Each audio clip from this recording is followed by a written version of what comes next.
இயேசு கிறிஸ்துவின் நாமத்தினால உங்களை வாழ்த்துக்கிறேன். இந்த நாளில் மத்தேயு 25ஆம் அதிகாரம் 34வது வசனம் 41வது வசனம். இதில் என்ன போட்டிருக்குன்னா 34வது வசனத்தில் பிதாவினால் ஆசீர்வதிக்கப்பட்டவர்கள், 41வது வசனத்தில் சபிக்கப்பட்டவர்கள்னு 2 கேரக்டரை கொடுத்துருக்கு. அதில் 2 பீப்புளை குறித்து பேசியிருக்கிறாங்க. 2 குவாலிட்டி எப்படி வேணாலும் எடுத்துக்கலாம். அப்போ இதில் எல்லாருக்கும் ஒரு நன்மையான காரியம் வேணும்னு சொல்லி தான் எல்லோரும் ஓடுவோம். எல்லாரும் கேட்கணும்னு விருப்பப்படுறது ஆசீர்வாதத்தை குறித்து. அப்போ பிதாவினால் ஆசீர்வதிக்கப்பட்டவர்கள் அவங்க யார், அவங்க என்ன பண்ணாங்க, நம்ம வாழ்க்கையிலையும் பிதாவினால் ஆசீர்வதிக்க நம்ம என்ன பண்ணணும், பிதாவினால் ஆசீர்வதிக்கப்படுவதுன்னா அதுக்கு அர்த்தம் என்ன? இந்த நாட்களில் நம்ம அநேக மெசேஜஸ் கேட்குறோம், அநேக காரியத்தில் சபையில் போகிறோம், ஆசீர்வாதத்தை குறித்து நம்ம பேசிக்கிட்டு இருக்கிறோம், ஆசீர்வாதத்தை குறித்து நம்ம ஓடிக்கிட்டு இருக்கிறோம். இன்னும் நம்ம ப்ரேயர் லைஃப்லேயும் சரி தான், நம்ம கிறிஸ்டியன் லைஃப்பில் ஆசீர்வாதத்தை குறித்து தான் நம்ம என்ன பண்ணுறோம், ஒவ்வொரு ஸ்டெப்புகள் எடுத்து வைத்துகிட்டே இருக்கிறோம். உண்மையான ஆசீர்வாதம்னா என்ன? பிதா ஆசீர்வதிக்கும் பொழுது அது என்னவா அவனுக்கு இருக்கும், பிதாவுக்கு ஆசீர்வாதத்தில் என்ன இருக்குன்னு உள்ளதை பார்க்கணும். அந்த ஆசீர்வாதத்தை பெற்றுக்கொள்வதற்கு அந்த நாம் என்ன பண்ணியிருக்கணும் அதை கூட நம்ம கண்டிப்பாக இன்னைக்கு பார்க்கணும். சாபத்தை குறித்தும் இதே தான் பேசப்படுகிறது. 34வது வசனம் என்ன சொல்லியிருக்குன்னா, பிதாவினால் ஆசீர்வதிக்கப்பட்டவர்களே, உலகம் உண்டானது முதல் உங்களுக்காக ஆயத்தம் பண்ணப்பட்டிருக்கிற ராஜ்யத்தை சுகந்தரித்து கொள்ளுங்கள். இந்த மாதிரி ஒரு வேர்டை அழகாக அதில் கொடுத்துருக்கு. பிதாவினால் ஆசீர்வதிக்கப்பட்டவங்க, உலகம்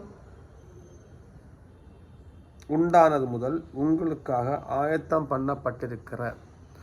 உலகம் என்னைக்கு உண்டாச்சோ அன்னைக்கு பிதாவினால் ஆசீர்வதிக்கப்படுகிறவர்களுக்கு ஒரு ராஜ்யத்தை உருவாக்கி வைத்திருக்கிறாரு. அந்த ராஜ்யத்துக்குள்ளே பிரவேசிப்பதற்கு தான் தேவன் ஒரு ஆசீர்வாதத்தை கொடுத்துருக்கிறாரு.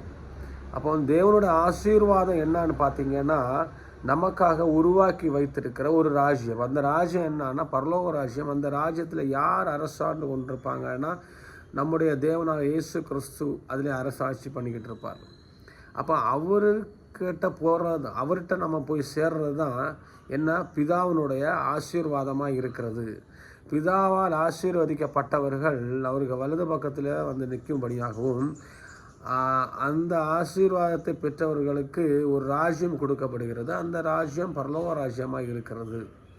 அப்போ இந்த ராஜ்யத்துக்குள்ளாடி போகணுன்னா பிதாவினால் ஆசீர்வதிக்கப்பட்டிருக்க வேண்டும். இந்த பிதாவினால் ஆசீர்வதிக்கப்படுவதுன்னா என்ன, எப்படி அந்த பிதாவின் ஆசீர்வாதத்தை நாம் பெற்றுக்கொள்ள முடியும்?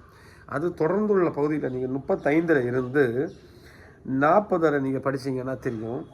நான் ஷார்ட்டாக சொல்கிறேன். பசியாக இருந்தேன், தாகமாக இருந்தேன், அந்நியனாக இருந்தேன், வஸ்திரம் இல்லாதிருந்தேன், வியாதியாக இருந்தேன், காவலில் இருந்தேன். இவங்களை எல்லாம், இப்படிப்பட்ட குவாலிட்டி உள்ளவங்களையும் இப்படிப்பட்ட கேரக்டரில் இருக்கிறவங்களையும், இது ஆவிக்குரிய விஷயத்தில் எடுக்கணும். உலக பிரகாரமான காரியத்தை நாம் எடுத்துக்கொள்ளலாம்.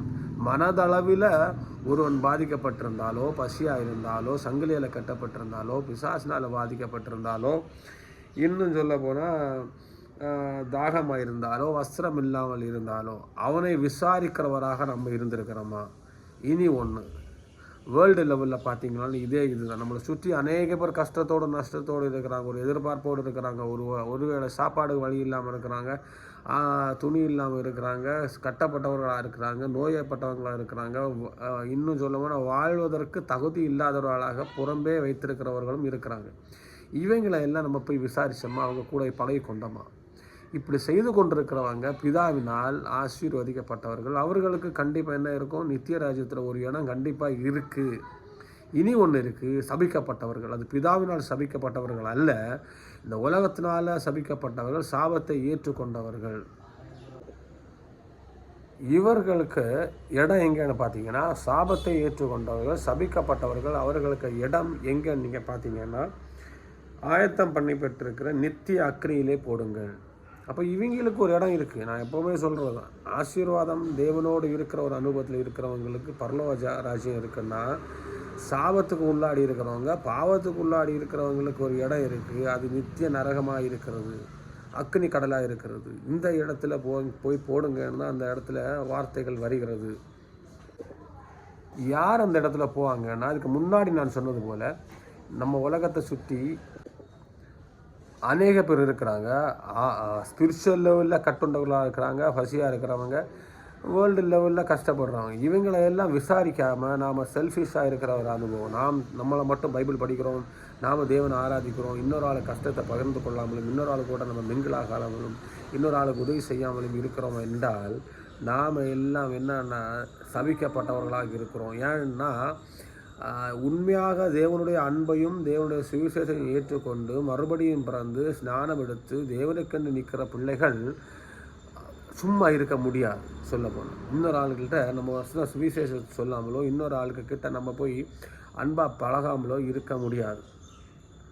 அப்படி பழகாமல் இருக்கிறாங்கன்னா அவங்க இன்னும் தேவனுக்குள்ளே வரலன்னு உள்ளது அர்த்தம்.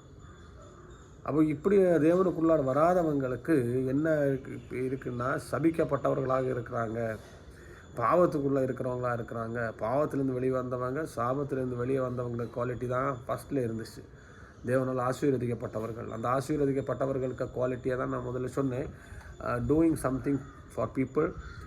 அவங்க குடும்பத்தை பார்க்குறாங்க, நிறைய காரியத்தை செய்கிறாங்க. இந்த நாட்களில் நிறைய பேர் என்ன பண்ணுறாங்க, இதெல்லாம் விட்டுட்டு நான் தேவனோடு இருக்கிறேன்னு சொல்லிட்டு எப்போ பார்த்தாலும் நம்ம என்ன பண்ணுறோம், வசனத்தை படிக்கிறோம், சத்தியத்தை கேட்குறோம், சபைக்கு செல்கிறோம், கன்வென்ஷன் மீட்டை அட்டன் பண்ணுறோம், தேவனுக்கு அநேக காரியங்கள் கொடுக்குறோம். ஆனால் நம்மளை சுற்றி இருக்கிற ஒரு மனுஷத்துவம் உள்ள ஒரு மனிதர்களுக்கு நாம் என்ன பண்ணிகிட்டு இருக்கிறோம், தேவனுடைய பேரில் காசை நம்ம கொடுக்குறோமே ஒழிய தேவனுடைய நாமத்தில் மனுஷமாருக்கு நம்ம என்ன பண்ணோம், அவனை ஆசீர்வாதத்துக்காக நேராக நடத்தணுமா, அவனும் ஒரு ராஜ்யத்துக்கு வரணும்னு நம்ம நினைக்கிறோமா, அவனும் தேவனுக்கு கூட வாசம் செய்யணும், அவனுக்கு கஷ்டத்தில் அவன் பங்கு கொள்கிறவராக இருக்கிறோமா? அப்படி இல்லைன்னா இன்றைக்கி நம்ம ரிப்பண்ட் ஆகணும். நாட்கள் மிக சமீபம். ஏன்னா இதெல்லாம் வசனத்தில் உள்ள காரியங்களை தான் எடுத்து கோட் பண்ணிகிட்டு இருக்கிறேன். ஏன்னா தேவன் என்னோட பேசின காரியங்களை நான் ஷேர் பண்ணுறேன், அவ்வளோதான். உங்களோட பேசின காரியங்களை கண்டிப்பாக நீங்களும் ஷேர் பண்ணுங்கள். தேவன் உங்களை ஆசீர்வதிப்பாராமே.